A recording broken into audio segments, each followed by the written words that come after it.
Well, good afternoon and welcome to the Chartreuse Leprechaun. My name is Mark, your host, and it's time for another episode of We Refugees Ticket to Europe. Now, last time we flew from Warsaw to Alexandria to smuggle ourselves, or to get ourselves smuggled onto a boat. How do I want to say this? To get ourselves onto a, to meet up with some smugglers so we can get smuggled into Europe so we can write a book about the refugees coming from Africa. Yeah. So anyway, we flew from Warsaw to Alexandria, checked out all the folks at the airport, experienced alcohol prohibition in Egypt, had a wild drunken night with a backpacker, and today we are delving into some of the more difficult plot ideas and concepts that come up in this story. Off cam, I advanced us a little bit. There are two people you're set to meet with in this story, what the game calls your fixer, and you can actually meet with both of them. One is the Belgian humanitarian, and the other is Isaac, the shady guy you were warned about, who can more or less meet or introduce or know anyone in Egypt. That was probably badly worded. But anyway, I've decided that today, for our purposes, we're going to go meet with Isaac.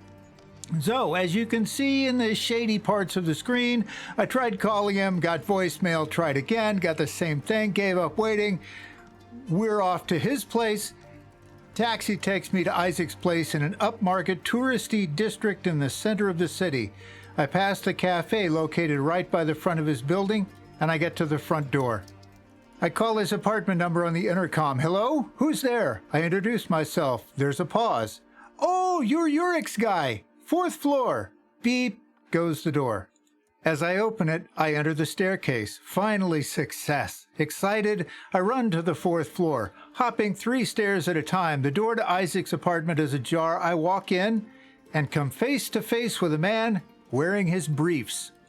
He's around 30, completely unfazed by his near nudity, ushers me in with a wave of his hand. He's plump and short, his figure almost resembling a soccer ball. His hefty gut is partially covered by a stale, unbuttoned shirt which looks like he wore it to sleep. "What brings you to here, my friend, at such an ungodly hour?" asks Isaac, yawning wildly. I glance at my watch. It's 9 a.m. "I've got a few questions, or I'm here on business." "We'll go questions." No, we're on business." I explain that I'm here to do business with him. I need information. "Excellent. Information and business are my specialty. Let me tell you what happens next. You get your wallet ready and accept that you may have to go down to the ATM. Information is dear and the price is higher before noon," he announces. "In the meantime, I'll get ready for our conversation. Though some consider me to be a man of no principle, I have my code. I don't do business before my morning bathroom break." And he locks himself in the bathroom. I'm left alone in an entertainment room with a 3-seater sofa, a large flat-screen TV, a solid bar stacked with bottles of expensive liquor, and an exercise bike which is clearly going unused, or rather is being used as a clothes hanger. Not a single book. I can tour the apartment, I can sit on the couch and wait. Or I can consider that it's a bit weird that Isaac just let a stranger... You know what? Let's just sit on the couch and wait. I'm trying to gain Isaac's trust with my patience, and yet with each passing moment, anxiety continues to rise within me. Time is dragging, my gaze roams around the living room to the accompaniment of defecatory noises from the bathroom. On the surface, the interior appears to be merely utilitarian, almost austere. There are few accessories or personal belongings. Each object seems to have its practical use, or at least... That's what I think until I see a small glass display box hung on a wall in the corner. First, I mistake it for decoration, a painting maybe. After a closer look, it turns out to be a framed newspaper clipping. It's been cut out of the front page of the Cairo Journal from January 2011.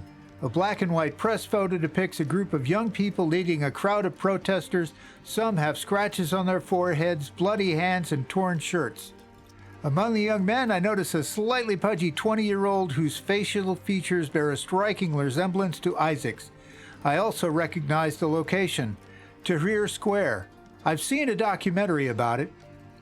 It's become the symbol of the revolution which brought down President Mubarak. The hundreds of hours I've devoted to research before I left finally came in handy. A telephone rings, interrupting my exploration. "Can you pass me my iPhone?" Isaac shouts from the bathroom. I follow the sound. You can see how this kind of little bit by little bit tells you the story and drags you into it as you go on along. Isaac cracks the bathroom door. He's squatting over a hole in the floor where a toilet would normally be installed. He's unfazed. I pass him the phone.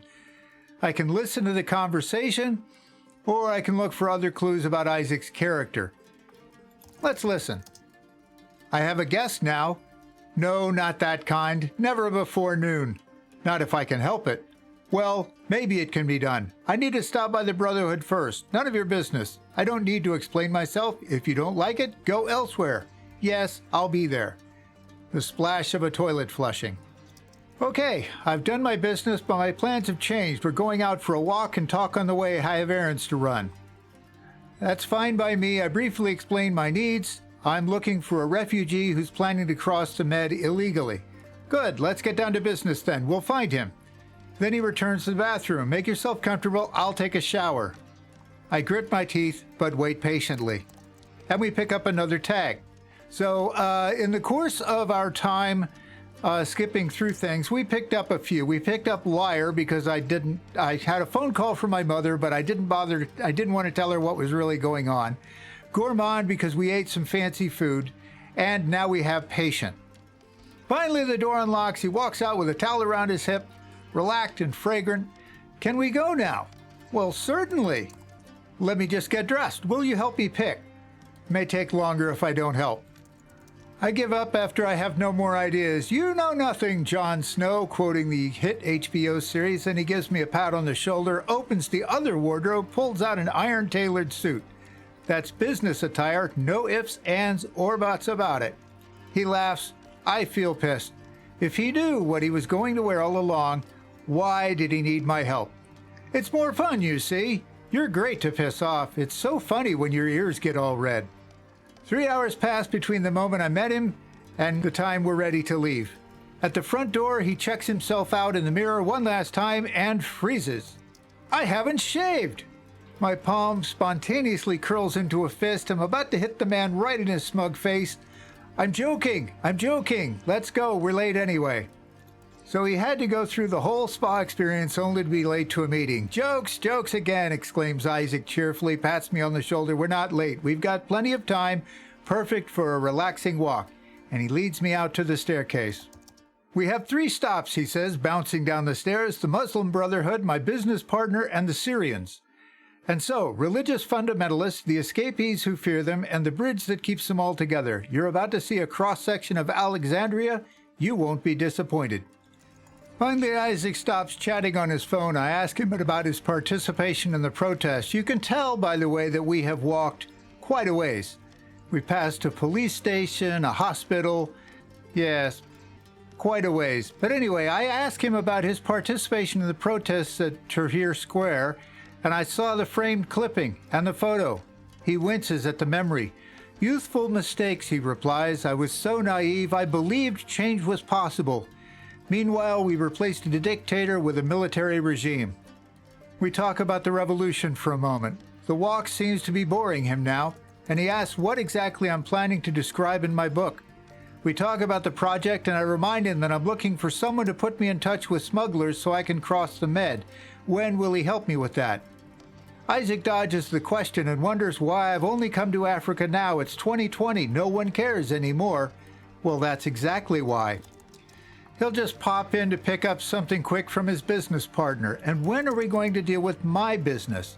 In due time, Isaac shrugs and disappears into the building. Isaac comes back carrying a travel backpack, which he apparently picked up from his business partner. He announces 2 more stops, the Brotherhood and the Syrians. We move on. Did you know only 3% of Egypt's land is habitable? The rest is desert, like stuffing 100 million people into an area the size of Belgium. The Nile is the country's lifeline. Most cities grow around it. Meanwhile, the desert acts as a wall protecting us. Still nothing about refugees or smugglers. Patience, Isaac pacifies me. The air seems fresher, more invigorating. I think we're approaching the sea. We stop outside a mosque.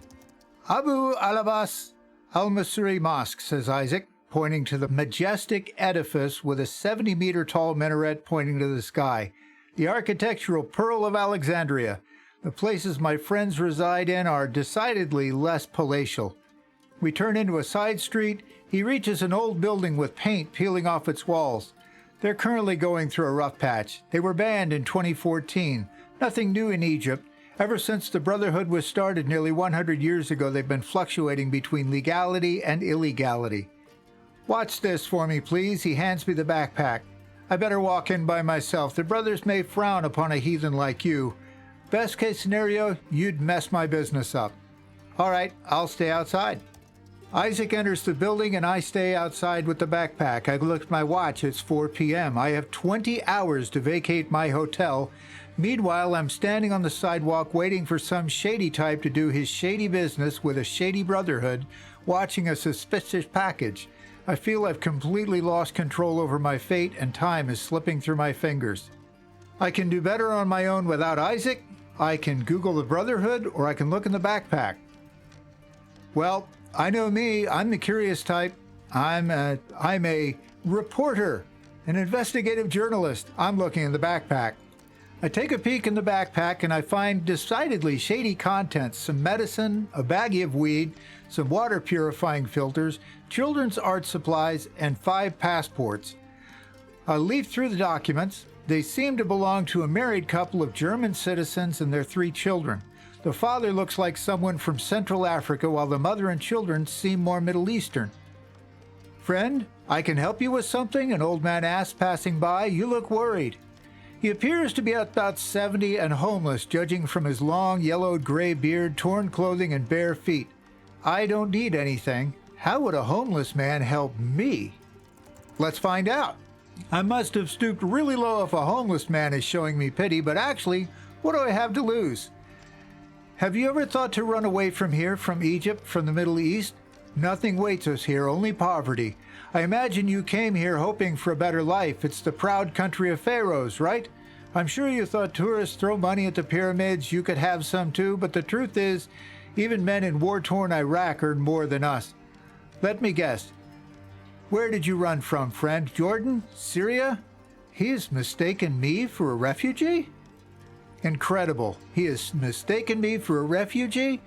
I haven't even put on the local garb yet. My 2-month-old beard is apparently doing its job. The itching was worth it. Or is it all due to an old man's poor eyesight? I go along with it. Doesn't matter. Fortune is smiling. For the first time since I came to Egypt, I can't miss the chance. I lie that I'm Syrian and make up a story for the old man. What a tragedy. Your accent is a bit funny, I should say, but I will ask no questions. All stories are different. All are strange. That's true in any type of situation where there are refugees or where there's been war. The stories are all different and they're all strange. We're all living here as if we were less than human. No chances, no hopes, and Europe is right next to us, well-fed, fat even. All you need is courage and money. Me, I'm old, but you, what have you got to lose? My brother can help you. He knows the sea. He knows how to avoid the patrols. He has helped many. I'm stunned. It seems that I accidentally found a connection to refugee smugglers, and the opportunity may not happen again. What's going on here? I hear Isaac say. As the door of the building closes behind him, he approaches it and stands between me and the old man. Come, don't talk to this old goat. He's a con artist. Excuse me, the old man says. This is none of your business. We were talking politely. Get lost, beggar, or I call the police, Isaac says, pulling me away. Don't listen to a word he is saying. So we can resist and we can continue the connection, or we can leave with Isaac. I think we'll stick with Isaac. I know him. He hangs around. He's a Brotherhood sympathizer and a fascist. He hates everything that's not Egyptian, especially refugees. He believes they're ruining his motherland. He pretends to be friendly and caring, promises to help you cross, and then he and his buddies pack people onto dilapidated boats and send them off to sea, and they don't care if you get there or drown. They just want to be rid of the migrants and earn money doing it. So the old man could in fact see me out to sea? And that's not what you do, Isaac? I think we'll go there, because we've already committed to staying with Isaac. I do, of course, but I'm not sending anyone to certain death. He and his kind are the worst scum. At least I do it for the money. For the likes of him, the money is just a perk to the extermination program they're running. He doesn't even consider them people. Listen, Isaac says matter-of-factly and less emotionally, from the outside it may look different. You may think I'm ignoring you, but it's not like that. I'm working on it, thinking as I go, coming up with solutions, scanning my network in my brain, testing out scenarios, comparing effect projections. I've been thinking about how to help you all day, and I've thought this through. I have a plan. Marco is 35. He's from South Sudan, Isaac says, ramping up the pace of our walk. The country has been around the top of the Fragile States Index for years. Kalashnikov carrying gangs wander the dirt roads. Militiamen and rebels invade villages by night, pillaging, stealing, raping, murdering. The Sudanese often don't know who it is that's trying to kill them on a given day. Chaos and anarchy rule. If you happen to live there, what's your choice? Run. Marco thought he only had one choice: stay and get by. He felt responsible for his wife, his 5 children, most of all for his old and ailing parents. They had no chance of surviving escape to neighboring Uganda. The trek to the border takes days. So he stayed in his home village and worked the land to feed his family. The country was already facing famine. When his youngest son died of malnutrition, Marco needed to rethink his strategy. What would you do? Well, we have a choice, and I didn't go over the choices on the previous one. I just, we would run. But that was not an option for Marco. So again, we have the option to run or seek humanitarian aid camps or suffer a breakdown. So these are the choices that now you as the European must think your way through, because this is what the people in Africa think their way through on a daily basis. Maybe not individually on a daily basis, but these choices face people daily. This is one of those points in the game where it's forcing you to look at the human side of this. So let's seek help. Marco decided he had to work harder. He spent his days in the field, got hired at a farm, started commuting. He wouldn't be home for weeks. One day he returned and found no one home, just corpses. They were all killed, and he didn't even know who was to blame. Well, the war, of course, was to blame, but some faction or another roared through town and killed everyone. But he didn't think about that. He decided to run. Now he truly had nothing to lose, no one to care for, no one to feed, and for weeks he walked through his war-torn country. The exhausting march made him forget his suffering. He walked along the Nile, numb. He wasn't even counting time until he got to Egypt. Specifically, Alexandria. He reached the sea, couldn't walk any further, so he settled down. Months turned into years. He had to support himself. First, he looked for a legal job, but no one would employ a refugee. Starvation pushed him into illegal work. Sometimes he was paid, sometimes he was cheated. It was what it was. And how did Marco react? He didn't get angry, he didn't rebel, he didn't fight the world. That's life, he decided, difficult and unfair. And if a man in his prime gets his wages stolen, there must be weaker, poorer individuals who suffer even more. The sick, the old, people who don't have much energy to cope on their own. So he found the time to volunteer. And that's how he met Cedra, a Syrian mother of 3. She lost her husband in a bombing of Damascus. Marco and Cedra moved in together. The kids are not his, but he treats them as if they were. He works to support them, he feels needed again, and he needs to be needed. Otherwise, the grief for his lost family would eat him from the inside. Now he's responsible again, he has something to fight for. For months, he waited to be granted asylum to provide Cedra and the kids a better life, tried all the legal paths, even wrote a letter to Chancellor Merkel. Translating it into German cost him a week's wages. All in vain. So what was left to do? He could board a boat and cross the sea. Who knows, he could even reach the shores rather than drown.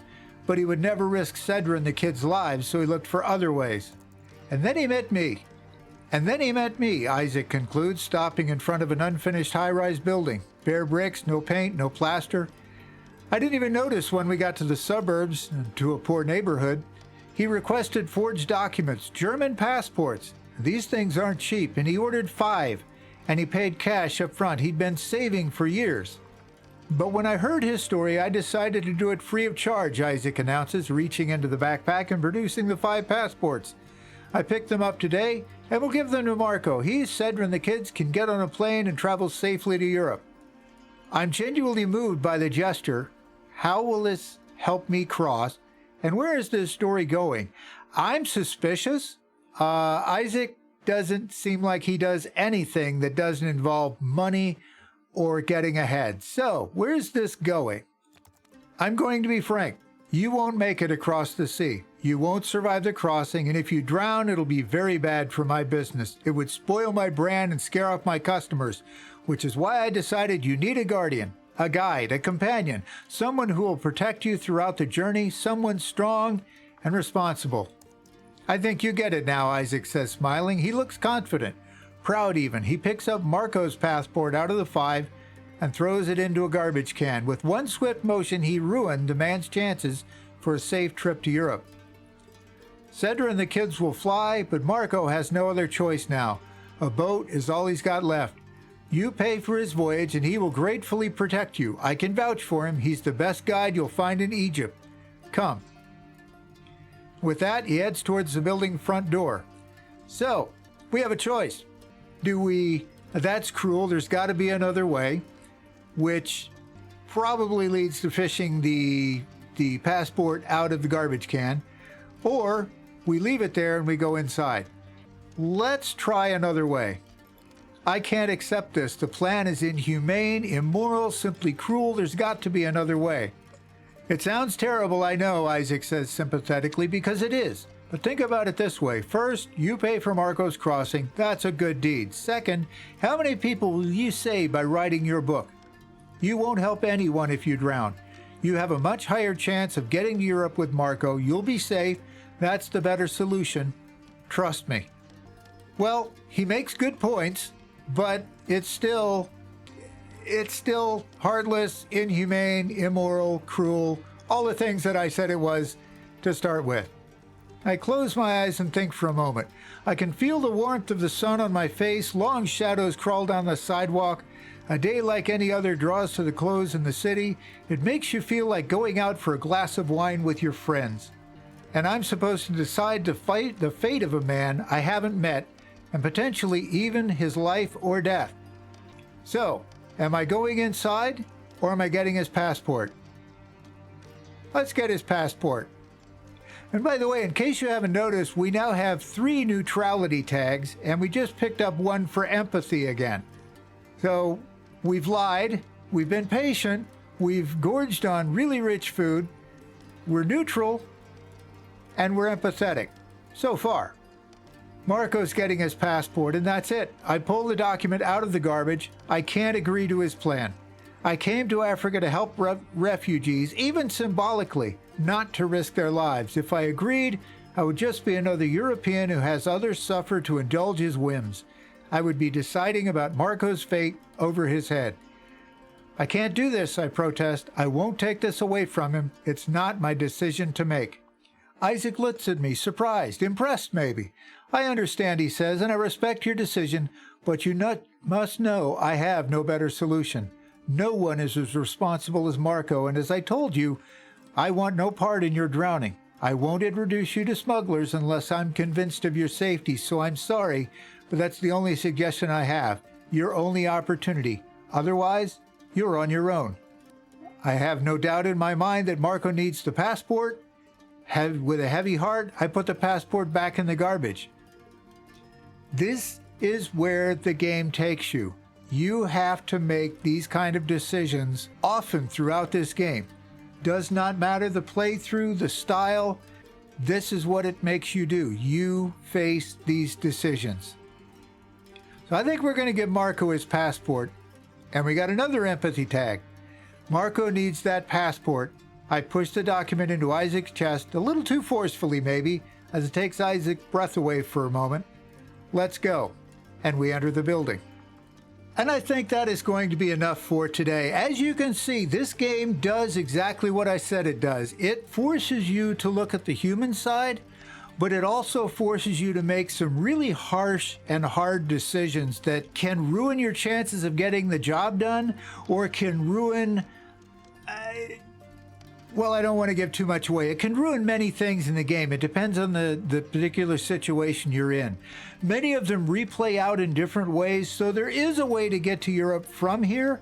A little more involved, but it can be done. But again, there you have it. That's how the game works, along with some personal thoughts as we've gone along.